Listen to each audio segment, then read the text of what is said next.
Greetings, everyone. I am thrilled to have you join a huge nationwide audience for the kickoff of our 2017 Fall Sped Ahead series, Blueprints for Success. I'm Clay Whitehead, and I'm the moderator for this program and also CEO of Presence Learning. We are now in our 5th year, it's hard to believe, as the sponsor of Sped Ahead webinars, one of the nation's most attended online learning programs. Last year, there were 30,000 registrants to our programs, and we thank you all for being a part of it. Along with that tremendous growth, we have now delivered over 1 million online therapy sessions, as well as thousands of assessments to students all across the country. Online speech therapy, occupational therapy, and behavioral and mental health services have been a part of the Blueprint for Success for so many district leaders, and that's the theme for this new series. As we all know, the world of special education is constantly designing and trying out new game-changing initiatives, legislation, research, and interventions. Yet sometimes, these initiatives become costly mistakes when we have unrealistic expectations, lack full commitment from our staff, or when implementation lacks fidelity. We know when special education leaders have expert advice, they are better prepared to architect changes and build enduring practices that will benefit all students. Now you can take theory into practice with guidance from 3 of the most respected consultants and researchers on the planet. They'll be sharing blueprints that can be used to create lasting constructs for your special education program. We begin our 2017 Fall Series today with Dr. Howie Knopf. We'll be taking a look at an area of great interest to our audience and real need in our schools, attending to the mental health of our students and related challenging behaviors. Then, we'll follow with an area of ongoing concern, how to help our young children develop the literacy skills they need to succeed in school and life. In October, we're excited to have Dr. Jeannie Wanzek, a leading authority on how to make literacy interventions really work. Jeannie will be offering her perspective and the result of her research at the Vanderbilt Peabody College. Finally, we will close out the series in November with one of the most sought-after educational researchers and consultants in the world, Dr. Carol Tomlinson. Carol is the world's foremost advocate and authority on differentiated instruction, a blueprint for helping all students succeed, especially students with special needs. Now, I'd like to say a bit more about our topic and introduce our presenter. The huge number of social, emotional, attributional, and behavioral skills programs is a testament to the need to do more to address mental health and related behavioral challenges. School leaders are increasingly incorporating social, emotional, and behavioral skills training into the school day. Yet, successfully integrating these programs is a real challenge, and the results often fall well short of expectations. Dr. Howie Knopf is here to review research-based evidence and offer up his advice for building academic and social, emotional, and behavioral progress for all students. Let me tell you why we invited Howie to be a part of this program. Dr. Howard Knopf is the founder and director of Project Achieve, a school effectiveness and improvement program. He has consulted with thousands of school districts around the world for over 30 years on school success strategies, school discipline, and positive behavioral support systems, as well as multi-tiered services and supports for academically struggling and behaviorally challenging students. Howie is past president and fellow of the National Association of School Psychologists, which now represents over 25,000 school psychologists. Dr. Knopf has published more than 150 articles or book chapters and delivered over 3,500 papers or workshops nationally, including the bestseller, School Discipline, Classroom Management, and Student Self-Management, a PBS implementation guide from Corwin Press, and the nationally recognized Stop and Think Social Skills Program. Howie, with that introduction, it's over to you. Well, thank you, Clay. I appreciate that introduction, and I'd like to thank Presence Learning for inviting me to be part of this exciting lineup of international experts. And I encourage people to look in the Presence Learning archives. Julie Weatherly did a presentation which I think dovetails very nicely from a legal perspective with the things that we'll be talking about today. She talked about the legal aspects of mental health and mental illness. Finally, I'd like to welcome all of you who are here participating in this webinar and this program, and for everything that you do from preschool through high school and beyond in terms of all of the different types of learners that we have around the country and across the world.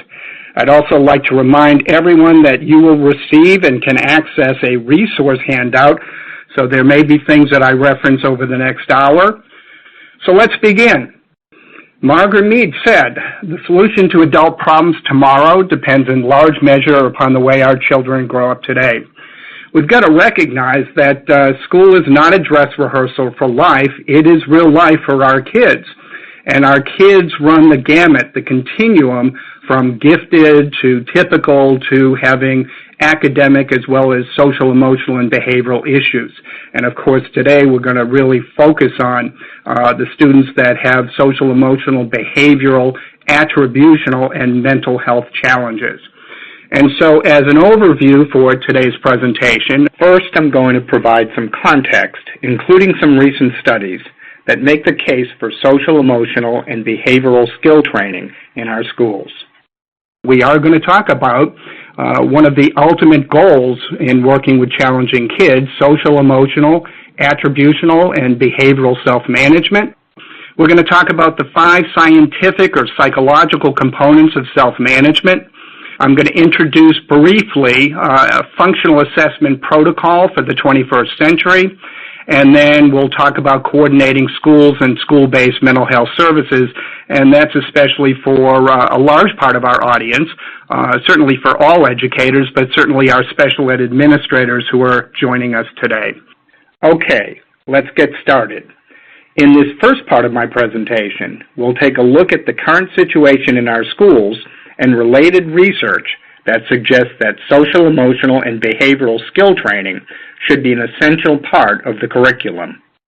And again, in the context of kids with social, emotional, and behavioral challenges, we know, and this has really been true for the past 25 to 30 years, that up to 1 in 5 school-age children and adolescents in the United States show signs or symptoms of mental health-related social, emotional, or behavioral challenges in any given school year.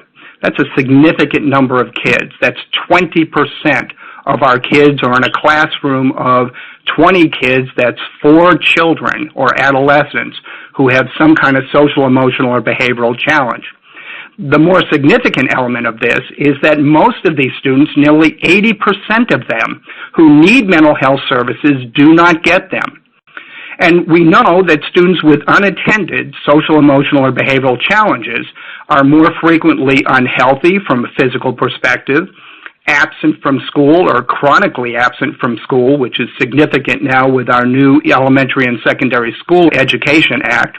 These students have troubles, they're disengaged in school, and many of them are academically unsuccessful. But we do have solutions from a big picture down to a small picture perspective. For example, 2 studies that I will absolutely note as major studies and significant studies in the context of today. A study that was published in November of 2016, it analyzed kindergarten teachers' evaluations of 800 children's social competency skills back in 1991. This was a longitudinal study. They tracked these students from 1991 to thereabouts 2015, 2016. And what they found was that 25 years later, as they looked at these kids as adults, the students who were rated in kindergarten with good social skills were more likely to have graduated from college and had full-time jobs, more likely to have full-time jobs at age 25. The children in kindergarten who had difficulties resolving conflicts, sharing with others, cooperating, and listening were less likely to have finished high school and college, more likely to have substance abuse problems, and more likely to have run-ins with the law. Now, obviously, these are correlational data, but at the same point, this is significant in terms of the predictability of students who have good social skills in kindergarten versus those that don't. A separate study, this was a study that was published in 2011, and it was a meta-analysis of 213 research articles. Basically, what a meta-analysis does is it takes great research studies, throws them all together into the computer, looks at their effect size, and then they take these studies, pulled together, obviously focused in one specific area, and look at the impact of the area that they're trying to investigate. And so what this study did was it looked at schools that were providing Tier 1 social, emotional, and behavioral programs to their students versus schools that were not doing that, basically control or comparison schools. So all of these 213 studies added up to over 270,000 children and adolescents from kindergarten through high school. And here are the results. When they compared the students who were receiving the social, emotional, and behavioral training, when compared to the control schools, the students who had the training, there were significant positive effects on their social emotional competency and their attitudes about themselves, others, and school. The students who were receiving the training had enhanced behavioral adjustment, increased prosocial skills, and reduced conduct in internalizing problems. Compared to the control schools, there was an 11 percentile gain in the students who were receiving the training relative to their academic performance. This is critical. What it's basically telling us is that kids who are learning and who master social, emotional, and behavioral skills, it actually transfers into academic gains at an 11 percentile clip. And these students had better recognition of their own emotions, had better stress management, more empathy, and problem-solving and decision-making skills from a social perspective. A critical point, these 213 studies pulled together. The results were consistent at all levels, elementary, middle, and high school, and in urban, suburban, and rural schools.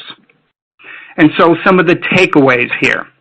When students exhibit mental health-related social, emotional, or behavioral challenges, the intervention has to focus on teaching, prompting, and reinforcing their social, emotional, attributional, and behavioral skills.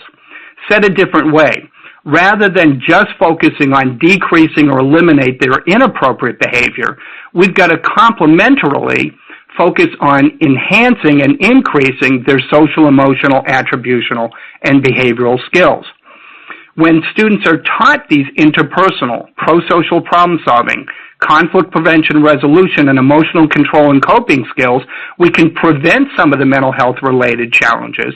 But also, those tend to be the target behaviors that we have to focus on for the students presenting the behavioral, the mental health challenges. Finally, we've got to do this in a systematic way. And so we believe that the instruction should be part of a scaffolded, preschool through high school, health, mental health, and wellness curriculum. So what we're also saying then is that this has to be a multi-tiered process.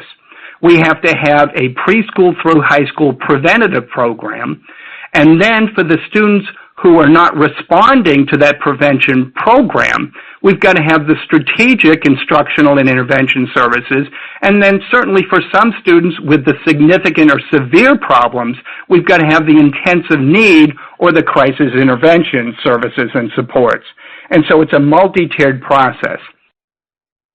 Joel Barker said, almost all successful individuals and organizations have one thing in common, the power and the depth of their vision of the future. And in our context today, the takeaway is this, and this is how I work around the country. I bring science to practice, evidence-based blueprints to the table. It's a GPS system. It's a roadmap system. We've got to have that vision of the future in order to do things the right way. From a big picture, the ultimate educational goal, and this is now especially true with the reauthorization of the Elementary and Secondary Education Act. The ultimate educational goal is to maximize all students' academic achievement and their social, emotional, and behavioral development. So even while academics is job one, if we don't have kids with the social, emotional, and behavioral skills, if we have kids who are demonstrating social, emotional, and behavioral traumas, it's going to impact the academic program and our necessary academic outcomes. And so from a diagrammatic perspective, you can see this slide. We have an interface of the multi-tiered process from an academic to a social, emotional, and behavioral development perspective. And certainly from an academic learning, mastery, and achievement perspective, the ultimate goal, if there is a, quote, ultimate goal, is we're trying to help kids to become independent learners. From a social, emotional, and behavioral perspective, the ultimate goal is to teach students social, emotional, and behavioral self-management skills so that they are self-managers. That's the interface.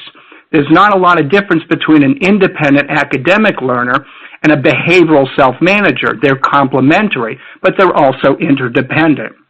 Taking that interdependency one level down. We have kids whose academic success is impacted by their social, emotional, and behavioral competence or status. We have other kids who the academics is influencing their behavioral success. Now let's move on to part 2, which is an overview of the social, emotional, attributional, and behavioral self-management perspective. Let's talk about a generic definition of self-management. We believe that self-management involves a child or adolescent's ability to be socially, emotionally, attributionally, and behaviorally aware of themselves and others. So for our emotionally challenging students, the question is, are they physiologically aware as an early warning system? Are they physiologically aware of the escalation of adrenaline in their bloodstream or cortisol in their limbic system to the point that they can control being basically physiologically past the point of no return? And people can say, well, how do you do that? And my kind of rhetorical response is, how long have we had biofeedback? 25, 30 years. We can teach emotional, physiological awareness. But we've also got to have our kids socially, emotionally, attributionally, and behaviorally aware of others. And so our kids' ability to read social cues, to be able to read nonverbal cues, to be able to read inflection. We've got to teach our students to be able to demonstrate successful interpersonal, social problem solving, conflict prevention and resolution, and emotional coping and behavioral skills. So it's not just about awareness from the bullet 1, it's about teaching the students so that they have learned the skills that they need to be able to take the awareness and put it into action. If we do that, we will have many students who are effectively able to control their own emotions, thoughts, and behavior on a preventative level. And on the backside, for the students with the challenges, these start representing some of the instructional and intervention needs that are going to help our students to be more successful in the future. Some of the self-management realities in summation: students they must be taught social, emotional, and behavioral self-awareness from, again, a prevention to strategic intervention to crisis management intensive level on the continuum. Awareness does not necessarily transfer into behavior. It will translate into behavior when we teach our students the interpersonal, social problem solving, conflict prevention and resolution, and emotional control and coping skills from preschool to high school, and the instruction, and we've got this methodology and have had this methodology since really the 1970s. We've got to teach the students through the skill and scripting, the modeling, the role-playing, and the transfer of training components. You can see this slide. I'm not going to detail it in its specifics, but you can see here some of the examples of social competencies that we've got to teach our students at an appropriate developmental level, preschool through high school, the emotional competencies, and the behavioral competencies. But ultimately, we have to drill this down, and we've got to teach behaviors. We've got to teach behaviors from the prevention as well as the reactive or responsive levels. Why is social, emotional, and behavioral self-management training important in schools? Again, preschool through high school, because it facilitates students' academic engagement and achievement for all students.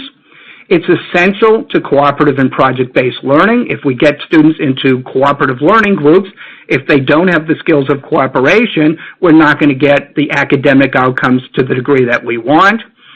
The social, emotional, and behavioral self-management is an inherent part of classroom management. It contributes to positive and safe school and classroom climates, and as I've said, it is the ultimate goal, the replacement behavior for students presenting with challenges in these areas. Let's move to the next area of our presentation, a close look at the 5 interdependent component parts of student self-management. Stephen Covey said, in any endeavor to be successful, we need to begin with the end in mind. The end for today that we're focusing on is social, emotional, behavioral, attributional self-competence and self-management. This is basically what I've been doing as a school psychologist for the better part of 35 years. But I'm coming to you, even despite some of my history being at the university level, some of my history working at the Department of Education level, I'm coming to you from a practitioner perspective, because in all of my jobs, right from the university through today, I have been working in schools with kids, with staff, with students and schools on evidence-based blueprints. And so what I do has been basically kind of packaged together in what I call Project Achieve. Project Achieve is an evidence-based program through the U.S. Department of Health and Human Services. An evidence-based program has been evaluated based on its data and its implementation in multiple places across the country. It's been evaluated by a national sample of experts who have looked at the data in an objective way and deemed that the outcomes that the program says it has been able to accomplish are indeed because of the program, and that the program is sustainable over time. And so what I want to present to you now is the science and practice components of student self-management. This is the underlying science. This is not Project Achieve. This is what Project Achieve does. We've got to have our kids, and we've got to teach our kids in an environment of positive relationships and positive school and classroom climate. We've got to identify the behavioral expectations and teach those expectations. We've got to motivate our kids to demonstrate and use those behavioral skills and hold them accountable. And again, relative to self-management, we want to move this to self-motivation and self-management. We've got to maintain consistency, and that's consistency of the positive relationships and climate, consistency of the behavioral expectations and skill instruction, consistency of the motivation and accountability. So the consistency is a process, and then we have to attend to what I call special situations. We have to look in the classroom, but also into the common areas of the school. We have to look at the students individually, but also in the context of the peer groups. And we also have to look at individual students and some of the idiosyncratic things that they bring to the table. And so we're going to take this 5 interdependent component kind of diagram, and we're going to drill it down. Collier said, success is the sum of small efforts repeated day in and day out. Unfortunately, as we're dealing with the prevention programs here in social, emotional, and behavioral areas, when we're dealing with the challenging kids in social, emotional, and behavioral areas, it's rare that we can simply download, in a figurative sense, a software program and all of a sudden it's fixed. We've got to really focus on the day in and the day out implementation and really do progressive intervention. And so let's talk about the relationships in the positive school climate. First of all, we've got to understand that when we're talking about relationships and climate, it's not just about the students. It's staff to staff, staff to students to students, and staff and students to parents. And so it's an ecological effect. And so sometimes what we have is we have staff who are not getting along with each other, and the kids are taking notes.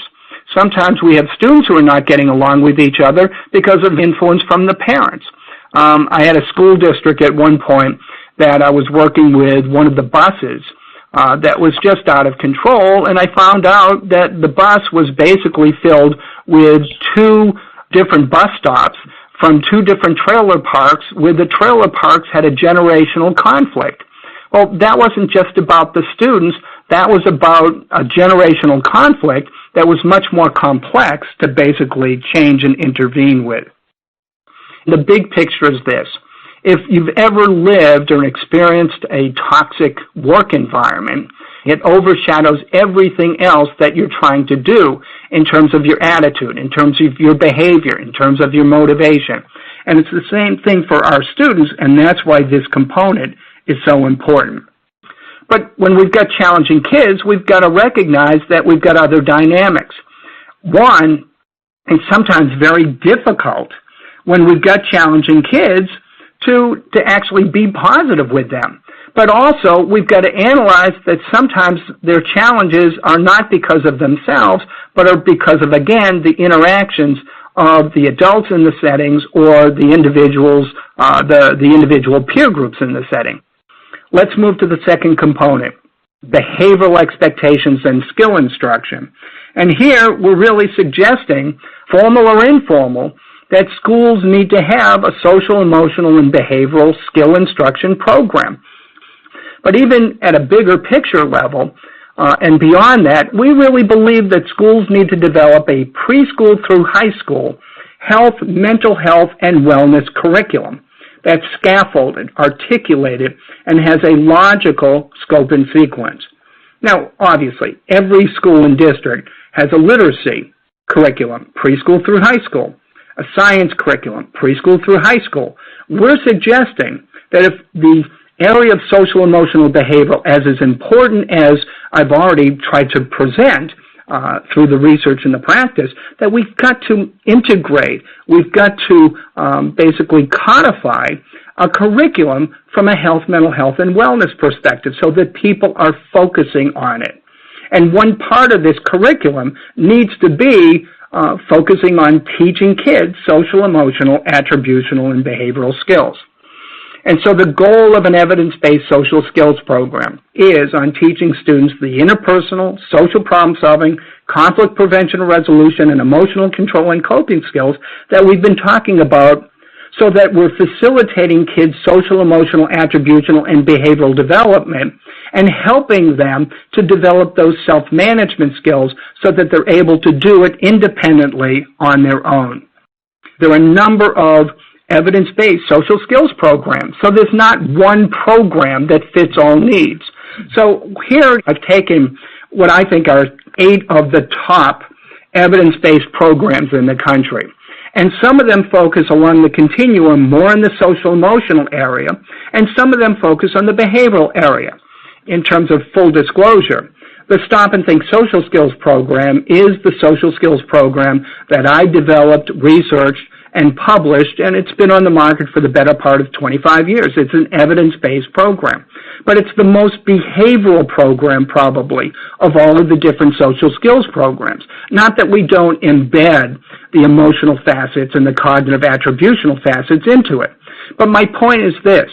Different districts may have different needs for their students, different goals in the social, emotional, and behavioral areas, and so they've got to evaluate which of the programs are going to be the best ones for them, and then do the purchase, do the training, do the implementation.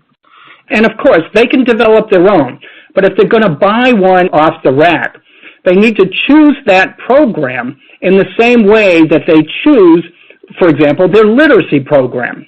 And so what they typically do is they put together a cross-district, a representational committee that looks at the current outcomes from the present literacy program, looks at the kids, looks at the needs, starts to canvass different literacy programs that are out there, look at the research, do interviews, and so on. But the long story short is that the committee then recommends to the associate superintendent, let's say, for curriculum and instruction, 1, 2, or 3 literacy programs that they feel are the best ones for the district. So it's done in a planful, thoughtful way. Jeannie Wanzak will be discussing literacy intervention programs and this same type of evaluation process during the next webinar in this series. What we want school districts to think about is if they're going to go preschool through high school with a health, mental health, and wellness curriculum, to choose the social, emotional, and behavioral curriculum in the same way. for the district to do its due diligence and choose the right program for them. Ultimately, the right program is taught by the classroom teachers. So the Tier 1 instruction for social, emotional, and behavioral skills is the classroom teacher.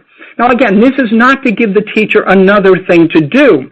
This is simply saying the classroom teacher knows the kids better than any other person in the school. They have more opportunities to prompt and reinforce the prosocial skills, to correct the inappropriate behaviors, and move them toward, again, the prosocial. So the classroom teacher is the best one to do the instruction. Now, obviously, the middle and the high school, we've got to figure out what teachers, the logistics, who's going to teach, who's going to reinforce, and so on. But again, we have done this in thousands of schools across the country, and the classroom teachers are absolutely skilled with the right training and supervision. They are skilled, and in fact, they embrace this process. Now, how do we teach students those social, emotional, and behavioral self-management skills? We teach them the cognitive scripts, the step-by-step, I need to do this, then this, then this, and the behavioral skills that are related to it. So, for example, in the dealing with teasing skill, using the stop and think language, we would train the students to stop and think, make a good choice, take their deep breaths. Then they would think about their choices when they're being teased. They can ignore the person teasing them. They can ask them to stop. They can walk away. They can find an adult for help. And then they choose and act out their best choice. They do it and hopefully tell themselves at the end that they did a good job. So that's the script that is taught with the associative behavior. We then, in the teaching process, have to demonstrate how to do it the right way. We then have the students go through role plays. We give them performance feedback, and then we transfer the training into applications. And if you think about it, this is exactly how a coach, a good coach, teaches a basketball team the different plays in the offensive set. This is how a drama teacher teaches a play on stage, the scripting, the blocking of the behavior within the scene, and then the practice to the point that we're ready for opening night. So this is how we teach behavioral skills. Now, if you look at the left-hand side of the slide, this is how we also teach academic skills. It's just the semantics are a little bit different. So teachers teach academic skills. They teach the skills, demonstrate, practice, monitor, and apply. And my point is that the pedagogy for an academic skill is no different than for a social, emotional, and behavioral skill, and that's why classroom teachers can teach very effectively the social, emotional, and behavioral skills. I alluded to the counselors, the mental health folks, who sometimes are the ones who come in, let's say twice a month, and do the social skills training and then leave. That's not an effective approach, because when the counselor comes in a couple of times a month, the counselor doesn't know the kids, doesn't have the opportunity to individualize the instruction, isn't there in the classroom afterwards to be able to do that transfer of training. And the most important thing is that a lot of times the counselor comes in and does the training and the teacher leaves, and so we've got an even bigger transfer of training issue. Most schools in the multi-tiered process, the teacher, classroom teacher, general ed, is teaching the primary academics, and then when students are not getting it, or when they need accommodations or modifications or remediation, we have academic intervention specialists who provide the Tier 2 instruction to those students in a complementary way. If the classroom teachers are teaching primarily the social, emotional, and behavioral skills, our mental health folks can do co-teaching with certain, let's just say, more challenging skills, but they can be working at the Tier 2 and Tier 3 level with the students who need more group and individual attention.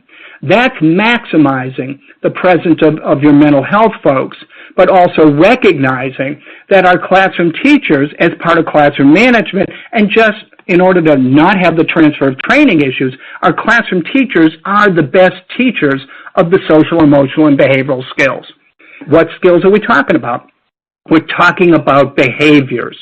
And so here are the skills at the grade 2 and 3 level in the Stop and Think social skills curriculum: listening, following directions, asking for help, ignoring distractions, all the way to avoiding trouble, dealing with anger, being dealing with being rejected and left out. What we do is we've got 4 levels of the stop and think, because we have different developmental ways that our preschool through high school students learn. They're at different cognitive developmental stages and levels of maturation, and they're at different levels of social, emotional, and behavioral need. And so we teach listening at all 4 levels because the demands of listening and the sophistication of the listening skill progresses from preschool all the way through high school. Moving into the next section. Choice, not chance, determines one's destiny. We've got to do this in a planful way. In this third area of motivation and accountability, what we're basically alluding to is that some students have skill deficits and other students have motivational deficits. That is, some students have not learned and mastered the skills. That's your second component. Some students have learned and mastered the skills, but they choose not to demonstrate the skills. That's the motivational element. Looking at the continuum of students. When students choose to demonstrate inappropriate behaviors, in kind of a big picture perspective, those kids are kind of presenting with discipline problems. When students demonstrate disability or mental health related inappropriate behaviors, we're going to suggest that those are social, emotional, and behavioral problems. Those are not discipline problems. Those are behavioral problems. And it's not that we're condoning their inappropriate behavior. It's simply saying that that inappropriate behavior is coming from a different root cause. Discipline problems are addressed and changed through students' accountable actions that are embedded in the students' and the school's code of conduct. So discipline problems, students respond or change relative to the code of conduct.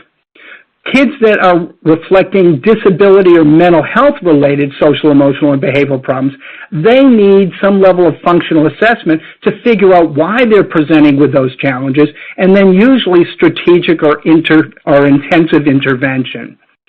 And so sometimes what happens is we're looking at all inappropriate behavior from the lens of the student code of conduct. And I'm saying we've got to discriminate the kids who are discipline problems from the students who are basically presenting with disability, for example, related behavioral problems. We've got to recognize that sometimes the code of conducts are not really focusing on the underlying reasons why the students are presenting with the inappropriate or challenging behavior. And some code of conducts actually don't have as an element or a conscious component to them that we've got to figure out where this inappropriate behavior is coming from, meaning that in a kind of concrete way, that some of the kids who are presenting with the inappropriate behavior, we've got to make a referral to our student service team to do some database problem solving to kind of determine, is this a discipline or is this a disability-related behavior problem? At the same time that we've got this discrimination or differentiation between these two types of behaviors, we've still got to have a roadmap. And so one of the things that we do in all of our schools, from preschool to high school, is we help the grade levels to build what we call a behavioral matrix, which is an accountability system. It's a set of behavioral standards for the kids that complements, for example, the Common Core academic standards on the academic side. And so our behavioral matrix is kind of broken up into a couple of different areas. One is the prosocial behavior, where we're identifying for the children and adolescents the expected behaviors in the classroom and across the common areas of the school. Those positive prosocial behaviors are connected with positive responses, incentives, and rewards. So we're telling the students from an accountability perspective, here are the expected behaviors, and here's how we're going to positively attend or reinforce them when they occur. On the downside, we've got to look at the different intensity levels of inappropriate behavior and then connect those different intensity levels with responses that facilitate a change of behavior. And so here's kind of the full Monty of the behavioral matrix. At the top end, you can see the positives, the prosocial behavioral expectations connected with the positive responses. But then here you see, and this is how we break it out, we identify 4 intensities of inappropriate behavior, annoying behavior. as opposed to classroom disruptions, as opposed to persistent or antisocial behavior, as opposed to severe and dangerous or code of conduct. Annoying behavior is typically changed through classroom-based teacher-delivered corrective responses. Classroom disruptions require a classroom-based consequence and then a positive practice, basically remedial strategy and approach. Persistent or antisocial at the intensity 3. Usually the student needs to go to the office, but the consequences are delivered conjointly by the teacher and the administrator, and then there still has to be the behavioral practice in the back end. One of our mantras is, if you consequate, you must educate.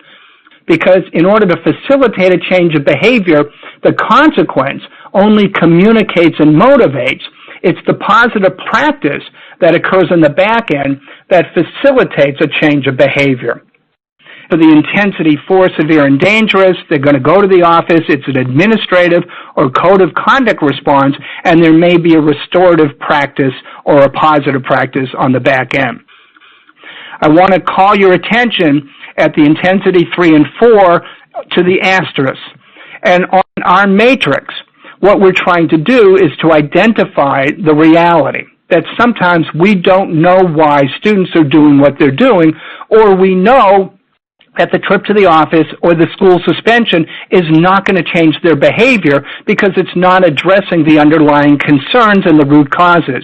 And that's when we're encouraging our teachers and administrators to do a referral, if you will, to a student services team so that we can figure out through functional assessment the underlying causes so that we can then move in with the strategic or intensive instruction or intervention. Moving to the next level, Drayton says, change starts when someone sees the next step. So the next step is to recognize again the impact of consistency or inconsistency. And so what we've got to do is realize that the consistency is of all of the other elements in the 5-component process or science. And so if we have inconsistently positive relationships, if we have inconsistent expectations in skill instruction, if we have inconsistent motivation and accountability, that's going to undercut the process. So inconsistency is a process, and it's more because of the people, the collaboration, the teaming that we get the consistency than anything else. But the consistency has to be within the same student, across students, across settings, across teachers, across adults in the building, across expectations, times, setting, and situations. Consistency is the missing piece in so many methodologies that school districts implement. For example, with differentiated instruction, Carol Tomlinson will be emphasizing the importance of consistency during her webinar that wraps up this series. The good news from a scientific perspective is that we don't have to have perfect consistency. We've got to have about 80% consistency, 20% in the ballpark. But when inconsistency occurs, here are some of the outcomes or implications. When there is significant level of inconsistency in a school or a classroom, the little ones are confused. The older ones gravitate to the option of the consistency, if you will, bipolar areas. They go to the pole that they prefer. Older kids will start manipulating the situation. So if they have 4 teachers and 2 of them are consistent and 2 of them are inconsistent, they will manipulate across the 4. And then finally, some of the students, as they get older, they will manipulate with an attitude. And they will be righteously indignant when one teacher holds them accountable because the other 2 teachers are not holding them accountable. Said in a different way. Inconsistency undercuts accountability, and we don't get the behavior that we want. Relative to challenging kids, a lot of times the inconsistency reinforces inappropriate or strengthens inappropriate behaviors or negative social emotional patterns. What this then does is create an expectation in the student and a history of inconsistency. We've got to evaluate inconsistency as part of the functional assessment process, and then we've got to recognize when we have dramatic levels of inconsistency over time, We may have the right intervention, but we have to implement that intervention past the history of inconsistency, because the student, the challenging student, is expecting the inconsistency, and so if we don't maintain that intervention past the expectation, they will simply basically be playing the odds. They're heading to Vegas every time they interact with a teacher or a peer. Last component part of the interdependent process, the special situations. And there are 3 types of special situations that we want to talk about. The first 2 are somewhat generic, that is for all students. And those are special situations that occur outside of the classroom. We build the behavioral accountability system in the classroom because the students spend 85% of the time in the classroom. But we've also got to look at the behavioral expectations, the incentives, and the consequences in the common areas of the school. The second special situation is we've got to recognize that it's not just the individual student, as we talked about in the relationship part of this discussion, but it's also the peer groups. And so especially as it relates to teasing, taunting, bullying, harassment, hazing, and physical aggression or fighting, we've got to recognize that we've got to train our kids prosocially to avoid those situations, but also how to respond when these situations are occurring. That's a special situation because teasing, taunting, bullying, harassment, and so on usually are occurring in a more dynamic way. They're usually occurring in the common areas of the school, but they're also occurring when we have students who have aggressors as well as bystanders in the setting where the situations are occurring. And so for students with social, emotional, and behavioral challenges, we've also got to recognize the third special situation, and that is the unique or the idiosyncratic situations that represent who they are. Some of our kids with social, emotional, and behavioral challenges, those challenges are occurring because of medical, biological, or physiological issues, because of mental health issues or disabilities, because of significant trauma at home, or because of sometimes dysfunctional homes, and sometimes the, quote, dysfunctional home is dysfunctional because of the presence of the student with the behavioral or emotional challenges. But we've got to recognize this third area of special situation because that, if we don't recognize it, will basically undercut or undermine our ability to do the interventions that we need because we're not focusing on the right interventions. And so in summary, these 5 interdependent components, this is the science that needs to be operationalized into practice that helps to teach our kids the social, emotional, and behavioral self-management skills that they need, but also react and respond to the students who are presenting with the social, emotional, and behavioral challenges. Part 4 of my presentation will provide some insight into today's functional assessment protocols in the context of federal legislation. When everyone is thinking alike, no one is thinking. Unfortunately, what's happened, and sometimes because of some of the guidance that we've been receiving from, for example, the U.S. Department of Education and some of its technical assistance centers, we've been not getting good guidance. And so we've gotten a groupthink, or we've gotten situations where people don't know what they don't know. And so in the multi-tiered process, and recognize that the Elementary and Secondary Education Act does encourage, if not mandate us to have a multi-tiered process. But the words multi-tiered services and supports or systems in the law are in the lower case. The federal law does not require the capital letter MTSS program or process. It is telling you that you need to have a program and process, but you can grow your own.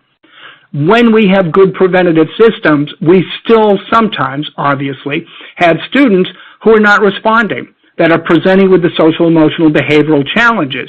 And those students need additional instructional or intervention support strategies, programs, and services. And that is what we believe the tiers represent. The tiers represent the intensity of services, support, strategies, and programs that students need.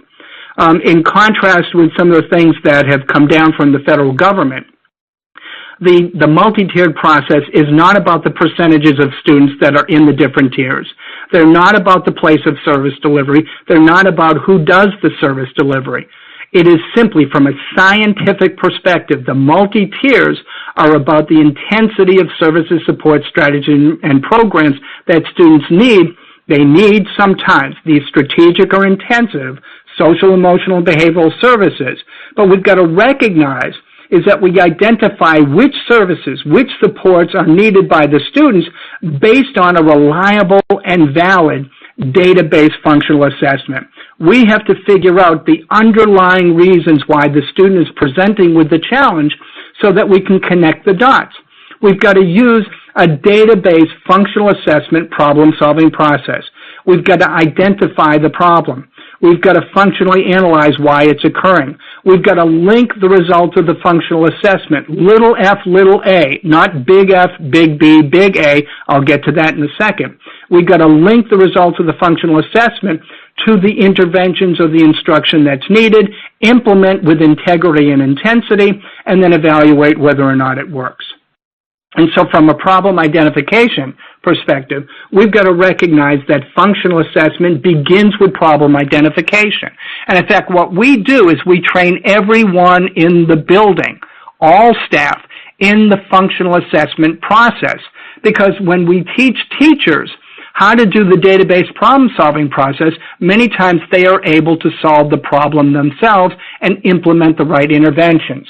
And so functional assessment begins from our perspective at Tier 1 in the classroom as the teacher is recognizing a student with social, emotional, and behavioral or academic issues.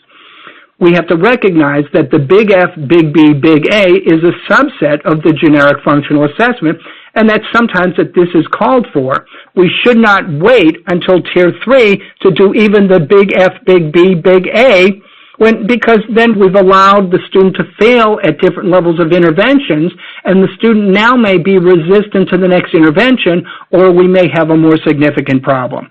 And so, as kind of a metaphor, I don't think doctors wait until Tier 3 services are needed for their patients. What they do is they practice preventative medicine, and when a patient comes to the office, they are doing diagnostic medical assessment right at the very beginning to figure out the underlying reasons for the patient's true underlying problem, and then they do medical intervention. And they do it in a preventative way, not a reactive way, waiting for the patient to need to be hospitalized. Some other things about functional assessment. The functional assessment FBA methodology has not changed in 30 years.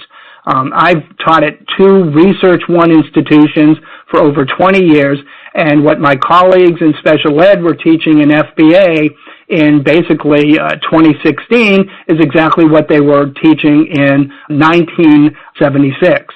But we've got to recognize that the science has changed. We have to recognize that sometimes the functional assessment process doesn't uncover the root causes of student challenges. When we have students where their social, emotional, and behavioral issues are organic, are physiological, are genetic, those entities are not going to basically cause functional inappropriate behavior.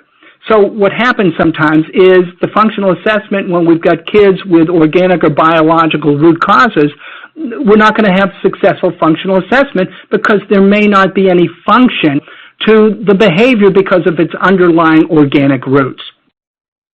In the problem identification process, here's what we train our classroom teachers, supported by our student services team, to do right from the very beginning. We've got to identify the student's current functional status, academic, social, emotional, and behavioral, because what may look like a behavioral problem may turn out to be an academic frustration problem.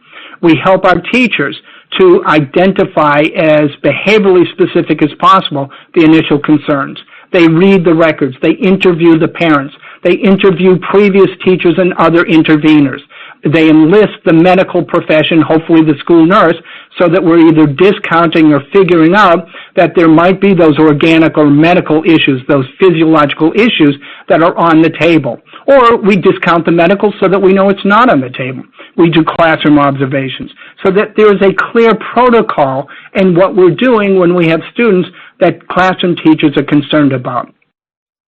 What we're doing at problem identification is identifying student assets as well as weaknesses, uncovering critical life events, milestones, and circumstances, both present and past. We're again weighing in or weighing out the medical, physiological, genetic, biochemical. We're identifying the student's speed of acquisition to see if maybe they're just learning certain social skills at a slower pace than other students, and that's why we have the current gap. And we're identifying issues of attendance, poor instruction, school and curricular moves, which may be some of the underlying reasons for some of the students' difficulties. From a functional assessment perspective, we are always assessing in the setting where the social, emotional, and behavioral concerns are occurring. If it is in the classroom, we are looking at the instructional environment.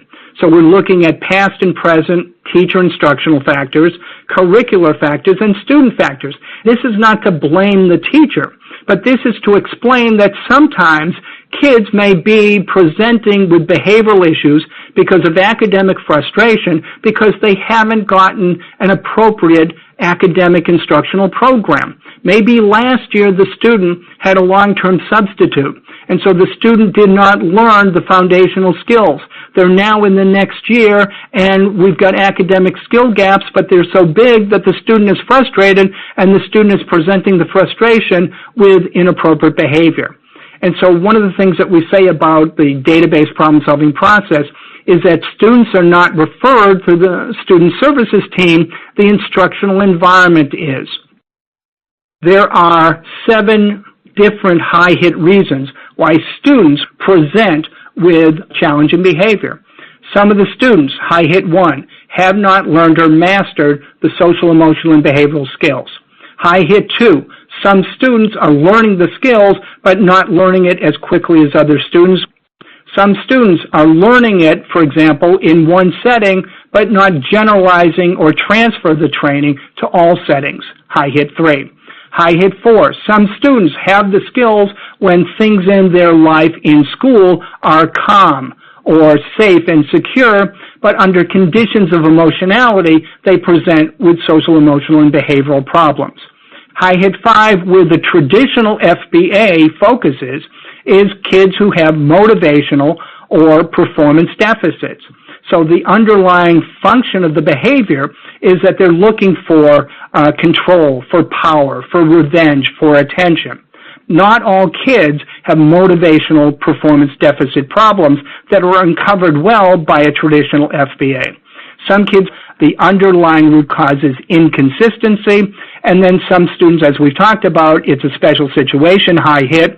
It may be something about the settings, about the peer group, or about some of the idiosyncratic situations, traumas, events, past and present, that the student is experiencing in their life. Linking assessment to intervention. If we have students with skill deficits, we have to teach. The question is, who, where, when, under what levels of intensity. Speed of acquisition, we try interventions that increase the student's speed of acquisition or learning rate. Transfer of training, high hit 3 students, we have to do interventions that focus on training for the transfer. Conditions of emotionality, we've got to teach the students the emotional control skills. We've got to sometimes recalibrate the emotional system and hopefully fade it to the point where the students are able to emotionally self-manage. High hit 5 motivational deficits, we use motivational interventions. Inconsistency gets more complex, but we've got to do something about the inconsistency that occurs, try to get rid of it, recalibrate the system by implementing our interventions past the history of inconsistency, and then the special situations are far more complex. Here's a representation of our Tier 2 with examples of some of the different interventions. And you can see there are some interventions that may cover different high-hit areas. And so I'll let you kind of look at this slide on your own. It will be in the information packet that we have, and you can kind of peruse this and email me if you've got questions. As we get into Tier 3, we're often getting into the more clinical interventions, the psychological interventions, and so we've got to talk about, kind of the interventions that clinically trained school psychologists or clinical psychologists are able to do, clinical social workers, school-based mental health, involved in the psychiatric community, and at the, quote, worst case scenario, our system of care and 24/7 wraparound systems from community into the school and school out to the community. So those are some of the Tier 3 representations. All right.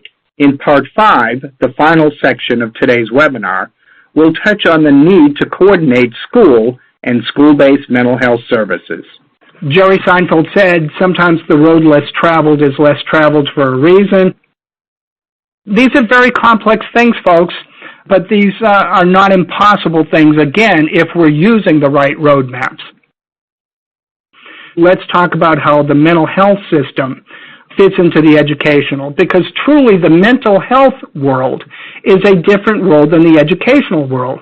The educational world looks at students with social, emotional, and behavioral challenges with the term emotional disturbance.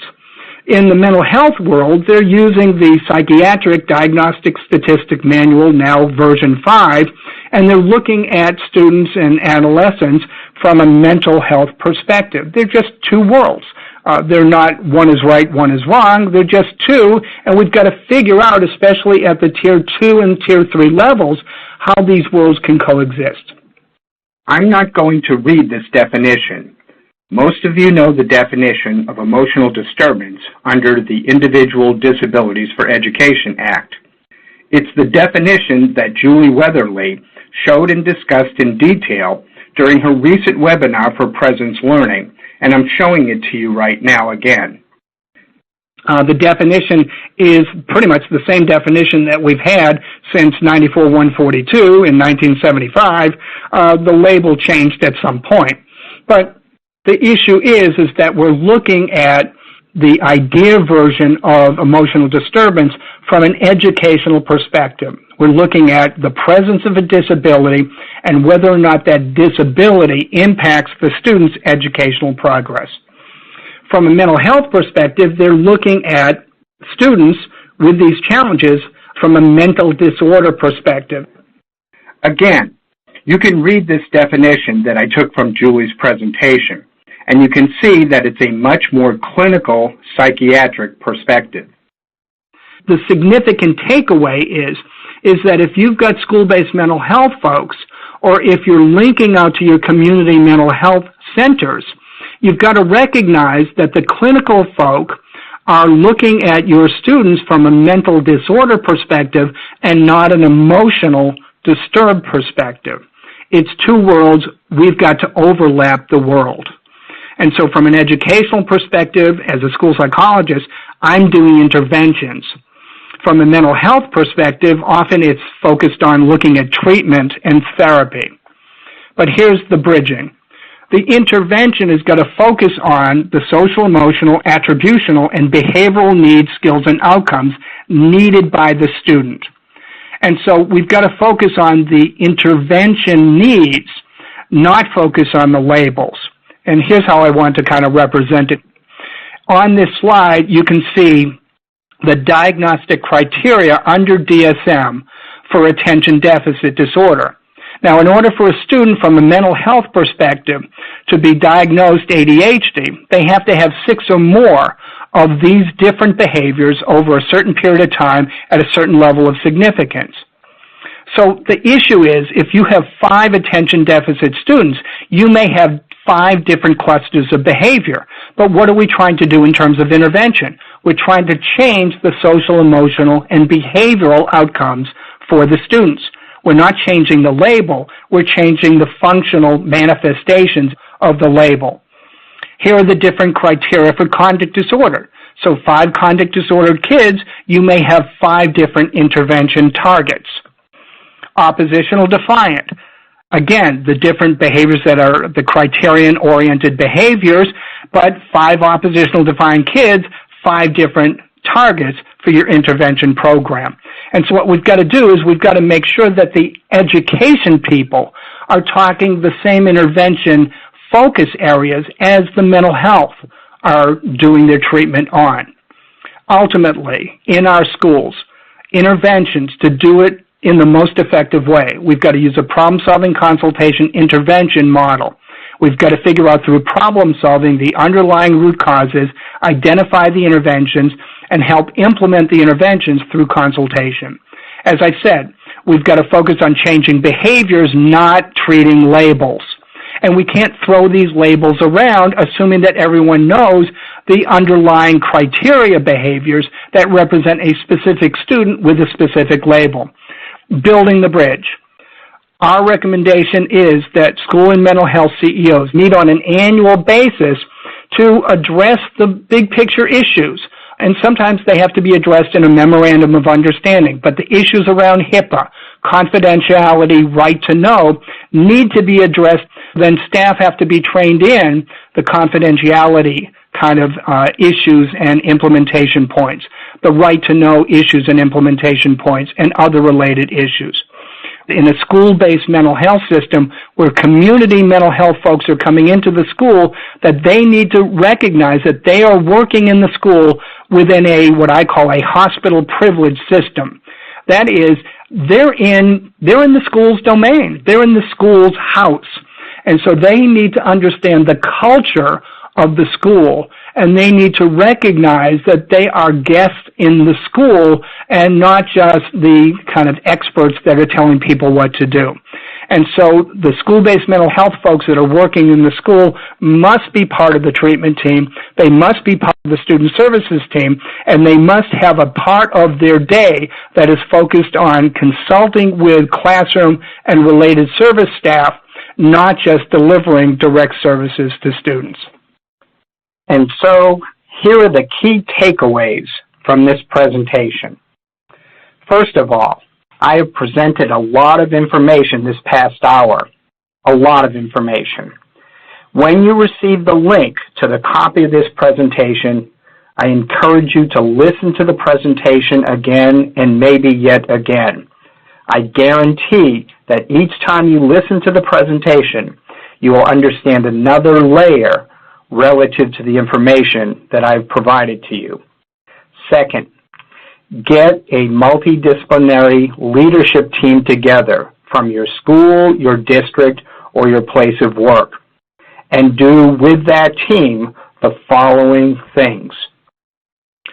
Look at what your school, your district, or setting is doing in the 5 student self-management areas that we've discussed this past hour. Look at what you're doing from a preventative perspective and relative to your students with social, emotional, and behavioral issues. Where are you being successful? Where are you not being successful? Where are your gaps? That is a critical set of questions for your multidisciplinary leadership team to answer. Next, complete a resource analysis of how you're addressing the needs of your challenging students. Do you have the necessary people, expertise, interventions, curricula, technology? Are you implementing them successfully? Next, prioritize those needs, prioritize how you're going to close the gaps, look at your next steps, write, resource, and begin to implement a strategic action plan. Finally, call me, email me, contact me if there's anything I can do to help you so that your plan is successful, so that you address the needs of your students, and so that everything that you do can be sustained. Best of luck. I'm sure that there are a lot of questions, and so what I'm going to do is I'm going to throw it back to you, Clay, so that we can answer some of the questions that you've been receiving over the course of our discussions today. Thank you very much, folks. That was great, Howie. I don't know how you fit so much in there, but you did, and it was fantastic. I certainly learned a ton, and will be going back to view this one again. And I have not yet seen the resource packet, but I hear that it is packed as well. So I'll be looking out for that as well personally. All right, so you got well over 1,500 people in the audience, lots of questions coming in here. Let's start with some basics from the audience. First question up. What is an attributional skill? When and how does it fit in? Are there programs that address this? Well, an attributional skill basically is a student's belief system, their expectations, what they think about things in terms of attitudes. I mean, it's a cognitive kind of thing. So, for example, if a student doesn't like school, a student is going to go to school with that attitude, and that may cloud how they are reacting and responding to different things in school. Many of our students, unfortunately, that have disabilities, very many times they don't believe that they can be academically or behaviorally successful.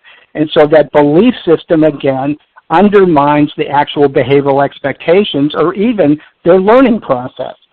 One of the things to emphasize here is the foundational science that has been demonstrated to work with kids, especially on the attributional level, for 20, 25 years is cognitive behavioral science, whether that's cognitive behavioral therapy or just, again, us talking to the kids and saying, all right, you can do this, I will support it, and, so that the kids are starting to believe, and sometimes we have to, even just have them repeat that. From a clinical perspective, all of this is talked about as attributional retraining. But it's really about the relationship building on the preventative level. It's us as educators telling the kids that they're in a safe environment, that they are there to succeed, that we're going to help them to succeed, and we're giving them material that they can succeed on. It's kind of a quick sidebar. I mean, there's a lot of schools right now that are spending a lot of time, effort, money, training on mindfulness. And I want to really emphasize that on some levels, all the mindfulness is a cognitive behavioral approach. But what's happening is that mindfulness is taking on its own kind of marketing life, and we're getting back into yoga and meditation and things like that. Mindfulness has not been demonstrated from the research to practice perspective as being successful. And yet we have a lot of school districts buying this stuff when they ought to be going back to the science and looking at cognitive behavioral applications and integrations into the school. This also happens with social skills programs. As I emphasized, in the past hour, we've got to look at evidence-based social skill programs. But there's this science versus marketing thing going on. And so as I work around the country, and there was a question about this, the leader in me, capturing kids' hearts. I mean, and I'm not saying that these are bad programs, but these are not evidence-based, scientifically based programs, and a lot of schools are actually spending a lot of time, effort, and money in programs that are not going to change the social, emotional, attributional, and behavioral. Amazing insight there. Some great reminders. Next question from a listener. What are the most common reasons why social, emotional, behavioral programs do not work? How do we monitor progress and ensure fidelity? Well, I mean, let's go big picture and reinforce some things, from the presentation, and then we'll go small picture. The big picture is sometimes people are not using the whole science. These 5 component parts that we talked about in the presentation, the climate and relationships, the behavioral expectations and the skill instruction, the motivation and accountability, the consistency in the special situations, those all have to be present in a multi-tiered program from prevention to intensive intervention. So the point is that sometimes we expect more from the social skill program than the program can deliver. If kids are not motivated to demonstrate the social skills, that's a motivational and accountability issue, not a social skill issue. If there's not a good climate and relationship amongst the peer group, then again, the kids may or may not demonstrate the social skills in the context of different parts of the building or the classrooms. So again, we've got to look at the 5 component parts as being interdependent. We've also, again, as I said during the hour, we've got to make sure that we're choosing the social skill program for the outcomes that we want. We've got to implement it with integrity, and most of your evidence-based social skills programs will give you implementation, treatment integrity protocols so that we know that we're implementing it in the right way. But we've got to have the training. we've got to make sure that the people who are going to do the implementation are trained in doing it. We've got to give them time. So we've got to have the elementary, middle, and high school folks, the administrators especially, carve out the time that's needed to do the implementation. But then the implementation, again, has to be done in a pedagogically sound way. One of the things that I didn't emphasize in the program is that social skills are taught in a three-part rotation of teach, apply, infuse. And again, we saw the slide of the coaches with the basketball team.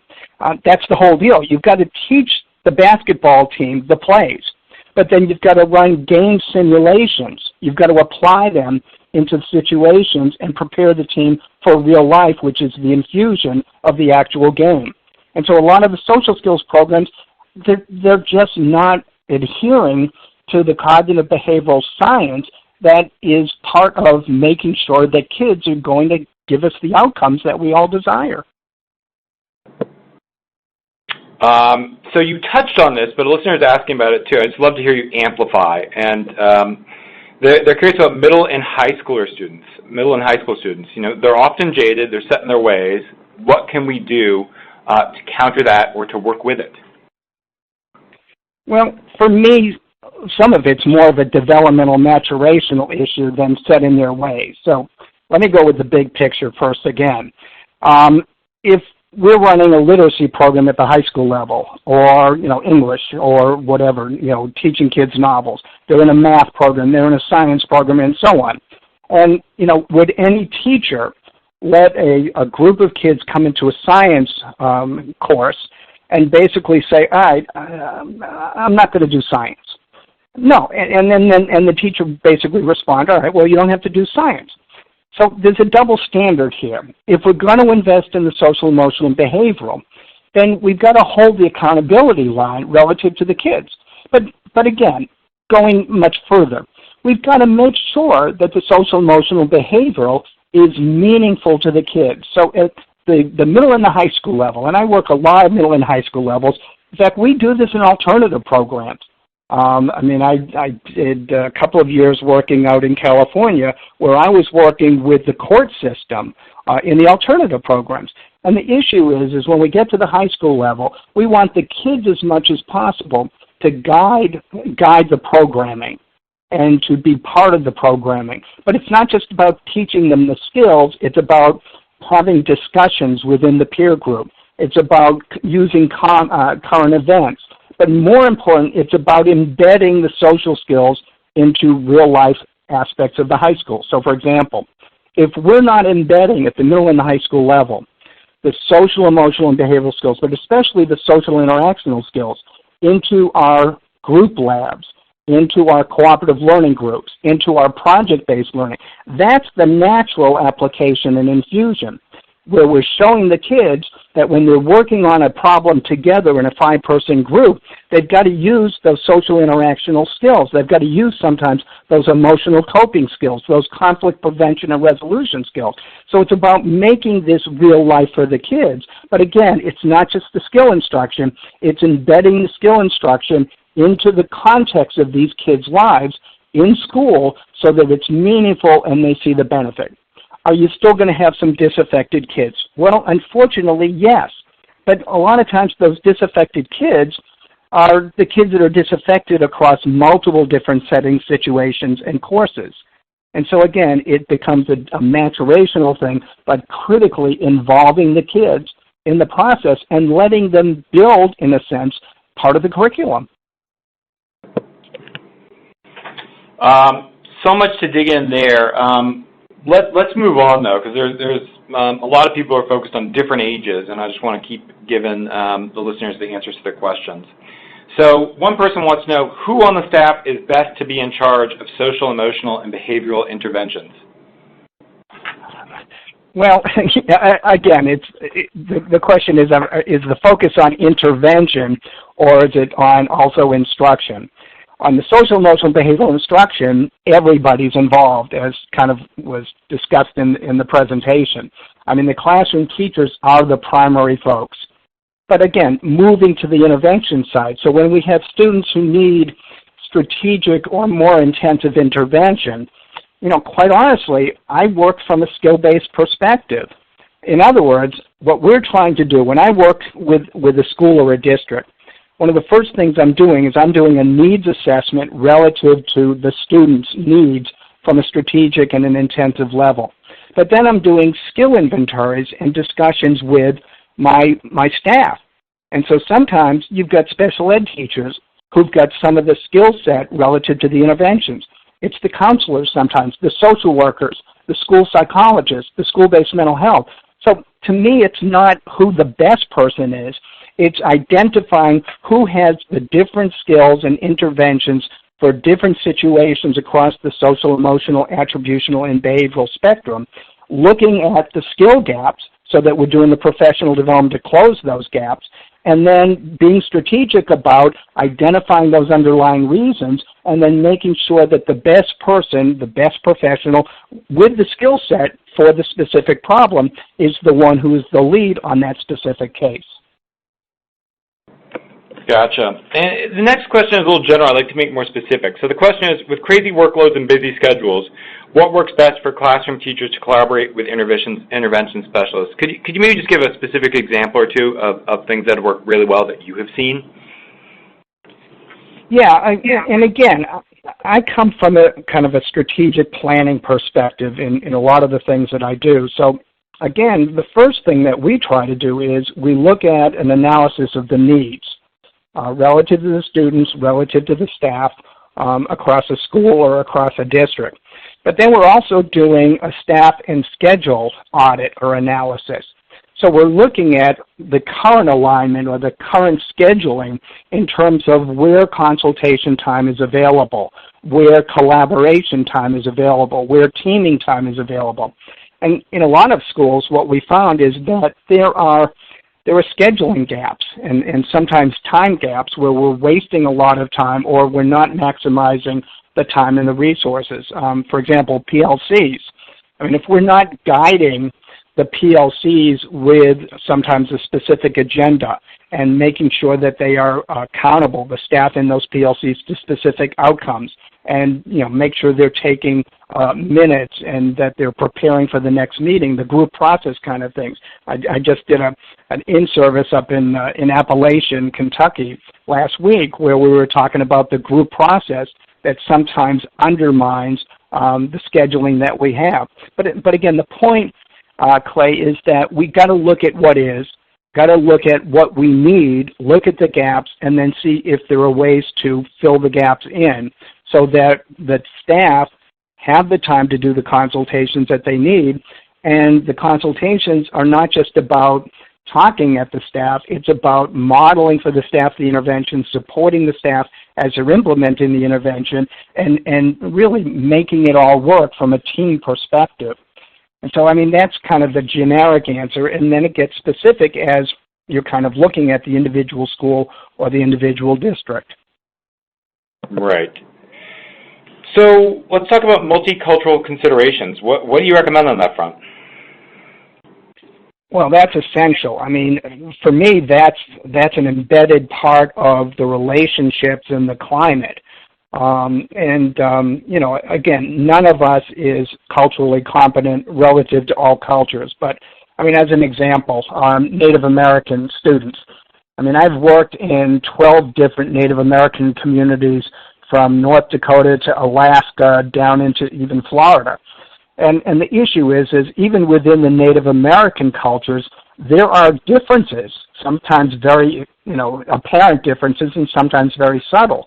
So, I mean, I'm always looking, I think we all need to be looking from a staff perspective at who are the cultural leaders in our schools, in our communities, and make sure that we're embedding the cultural sensitivity and the cultural skills into the curriculum. I'll give you an example. I was doing a social skill demonstration in Ethiopia, Wyoming one time, and we were talking about dealing with teasing, and I was asking the fourth graders the difference between a tease and a joke.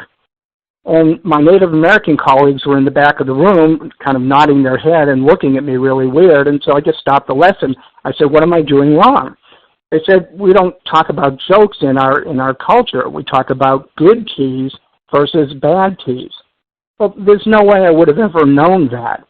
And so, again, we've got to look at our cultural leaders, and as we're doing the social skill instruction, as we're looking at the underlying reasons for students' behavior, as we're looking and linking that to interventions, we've got to maintain that cultural sensitivity so that the interventions will work, so that the analyses are accurate, and so the social skills are doing the preventative work that we want it to do. Yeah, I think it's a great example right there of the multicultural awareness, because you have to have the self-awareness to realize that something is going on, and then the self-regulation to be able to ask the question. Absolutely. And at the extreme level, Clay, I was doing training, social skills training, last week in New York City. Well, in one class in this school in Brooklyn, the countries of origin for this class, there were 15 different countries represented in this one class. And so you've got to use the 80-20 rule in a different kind of variation. 80%, and again, don't take me too critically on this one, but 80% of children and adolescents are children and adolescents. But the 20% of the differences, whether it's socioeconomic, whether it's geographic, whether it's cultural or country of origin, that 20% sometimes is what really dictates the success or the non-success. And so again, it's the awareness, but it's more than the awareness. It's got to translate into behavior and instruction and intervention. So I think we have time for maybe one more question, just a minute or two, but I'd love if we could hit this before we give people information on how to take their quizzes and get their credit. And the last question will be this: how can these strategies be bridged from home to school? All right, so again, let me run kind of a cascade. One of the first things that when I'm going into a school district, and just understand, when I'm working in school districts, it's not one-shot deals. I'm there for 1, 3, 5 years, and we help the school districts to get grants if we can possibly do that. But one of the first things we do is we look at the shared leadership and committee structure of a school. And a lot of times the school or the district doesn't have a parent and community outreach committee. So that's the first answer to the question. We've got a bridge because we've got to have people from the school district in a kind of formal sense that are going out and reaching out into the community to listen to the community, to listen to the parents about what their needs are, what their concerns are, and so on. Our teachers have to, and they do, our teachers have to bridge to the parents. And so if we're doing the social skill instruction, just like with the math or the literacy or any other academic area, the teachers are helping the parents to bridge and understand what we're trying to do on a week-to-week, a month-to-month basis in the social, emotional, and behavioral area. As we're getting into interventions, we've got to involve the parents.